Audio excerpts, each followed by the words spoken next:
Frog and Toad together. One morning, Toad sat in bed. "I have many things to do," he said. "I will write them all down on a list so that I can remember them." Toad wrote on a piece of paper a list of things to do today. Then he wrote, "Wake up." "I have done that," he said Toad, and crossed it out. Then Toad wrote other things on the paper. Eat breakfast, get dressed, go to Frog's house, take a walk with Frog, eat lunch, take a nap, play games with Frog, eat supper, go to sleep. "There," said Toad. "Now my day is all written down." He got out of bed and had something to eat. Then Toad crossed out, "Eat breakfast." Toad took his clothes out of the closet and put them on. Then he crossed out, "Get dressed." Toad put the list in his pocket. He opened the door and walked out into the morning. Soon Toad was at Frog's door. He took the list out of his pocket and crossed out, "Go to Frog's house." Then Toad knocked on his door.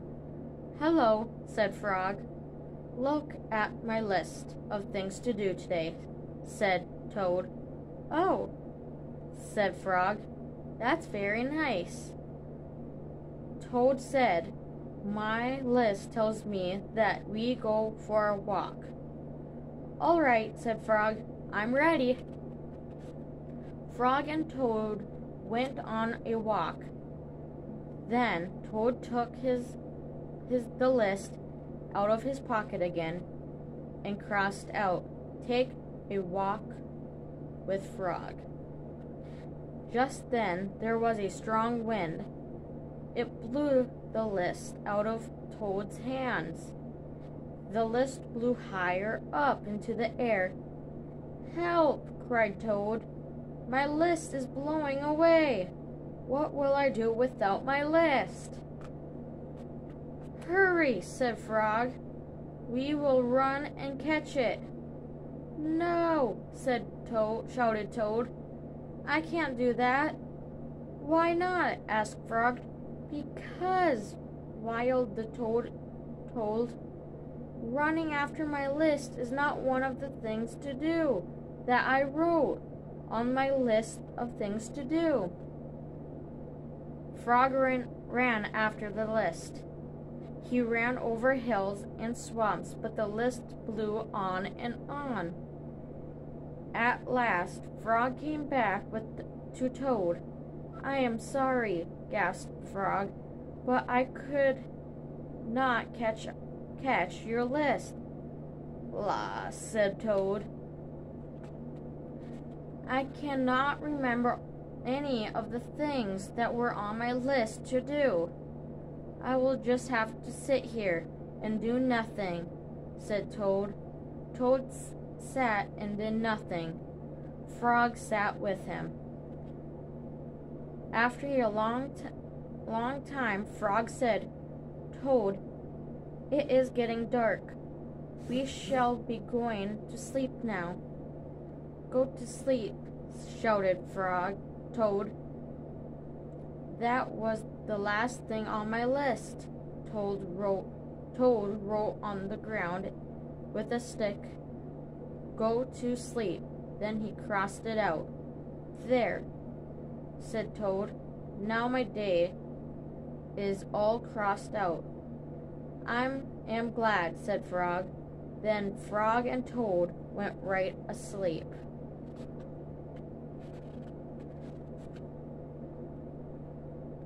The garden. Frog was in his garden. Toad came walking by.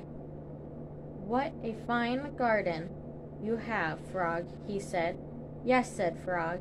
It is very nice, but it's a lot of work. I wish I had a garden, said Toad.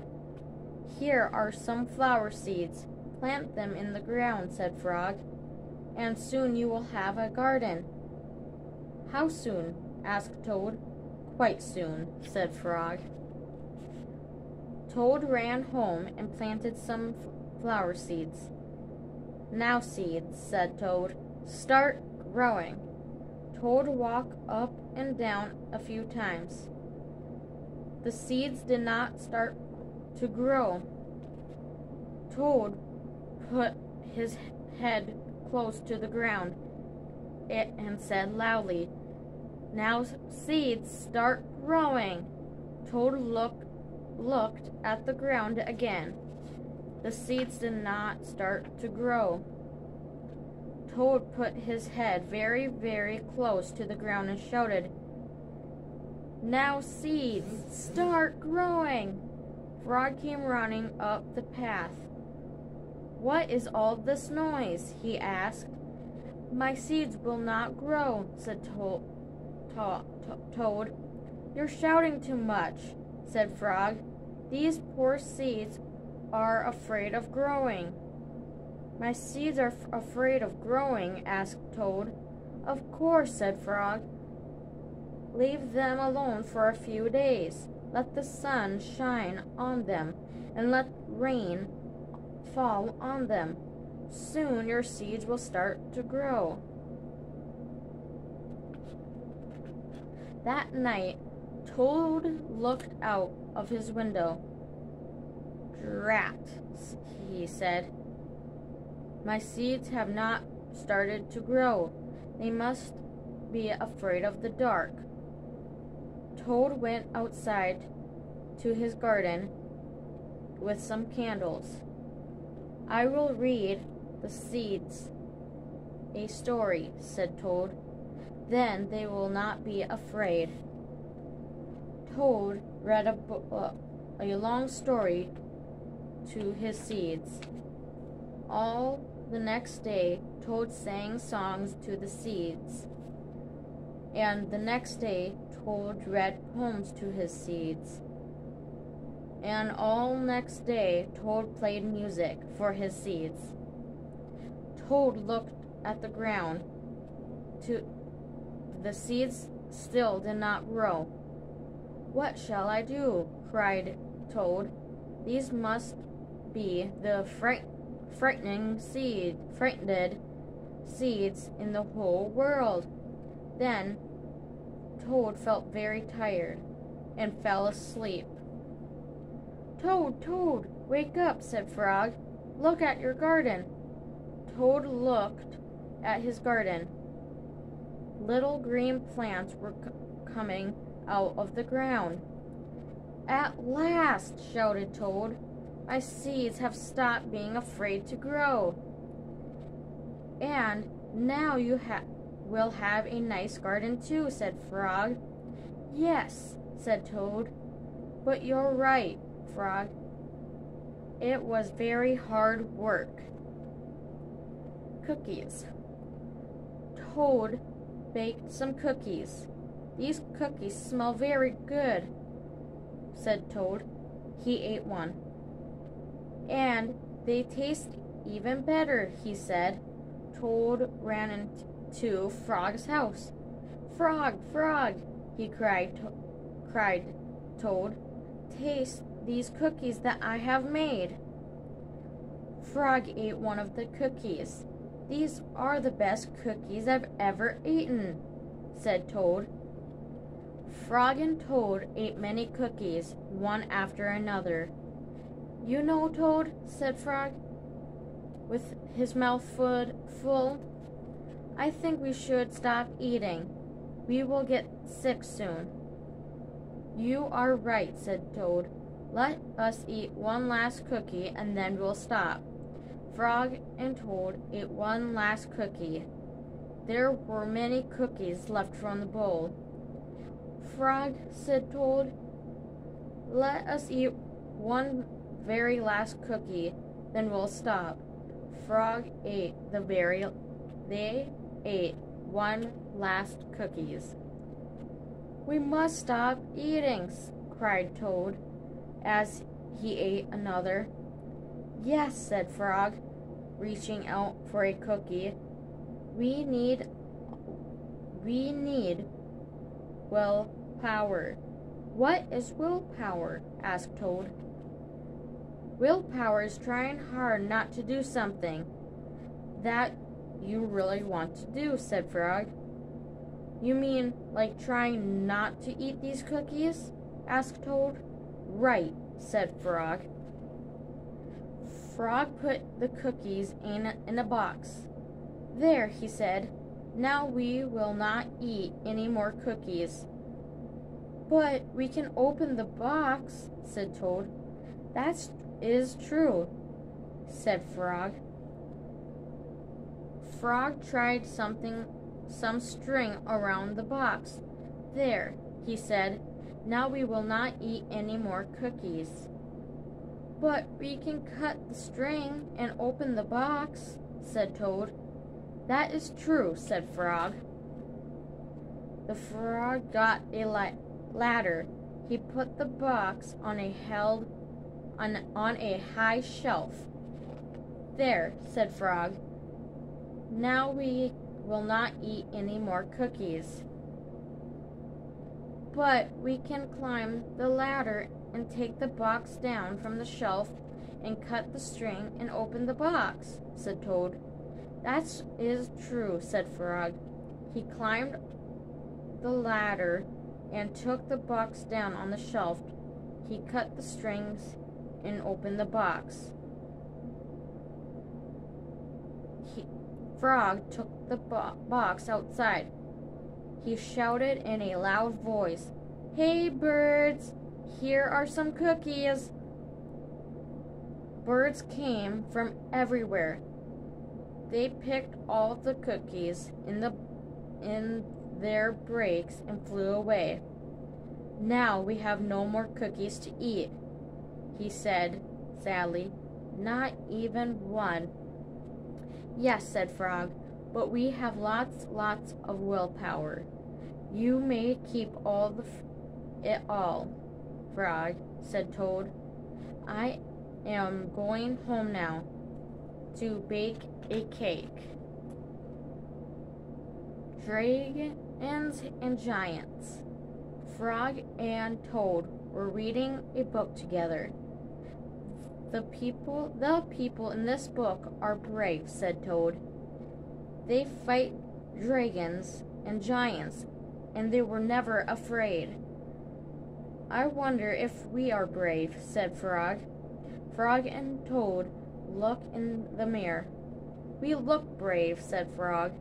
Yes, we are. But we are? Asked Toad.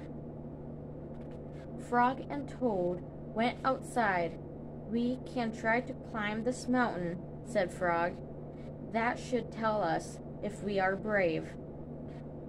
Frog went leaping over rocks, and Toad came puffering up behind him. They came to a dark cave. A big snake came out of the cave. "Hello, Lunch," said the snake. When he saw Frog and Toad, he opened his mouth wide.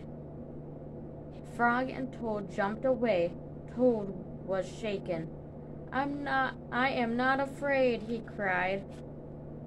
Then they climbed higher, and they heard a loud noise. Many large stones were rolling down the mountain. It's an avalanche, cried Toad. Frog and Toad jumped away. Frog was trembling. I am not afraid, he shouted. They came to the top of the mountain. The shadow of the Hulk fell over them. Frog and Toad jumped under a rock. The hawk flew away. They were not afraid. We are not afraid, screamed Frog and Toad at the same time. Then they ran down the mountain very fast. They ran past the place where they saw the avalanche. They ran past the place where they saw the snake. They ran all the way to Toad's house. Frog, I am glad to have a brave friend like you, said Toad. He jumped into bed and pulled the covers over his head. And I am happy to know a brave person like you, Toad, said Frog. He jumped into the closet and shut the door. Toad stayed in bed, and Frog stayed in the closet. They stayed there for a long time, just feeling brave together. The dream. Toad was asleep, and he was having a dream. He was on a stage and he was wearing a costume. Toad looked out into the dark. Frog was sitting in the theater. A strange voice from far away said, "Presenting the greatest Toad in the world." Toad took a deep bow. Frog looked smaller as shouted, "Hooray for Toad!" "Toad will not play the piano very well," said the strange voice. Toad played the piano, and he did not miss a note. "Frog," cried the Toad, "you can play the piano like this." "No," said Frog. It seemed to Toad that Frog looked even smaller. "Toad will now walk on the high wire, and he will not fall down," said the voice. Toad walk on the high wire. "Frog," cried Toad, "can you do a trick like this?" "No," peeped Frog, who looked very, very small.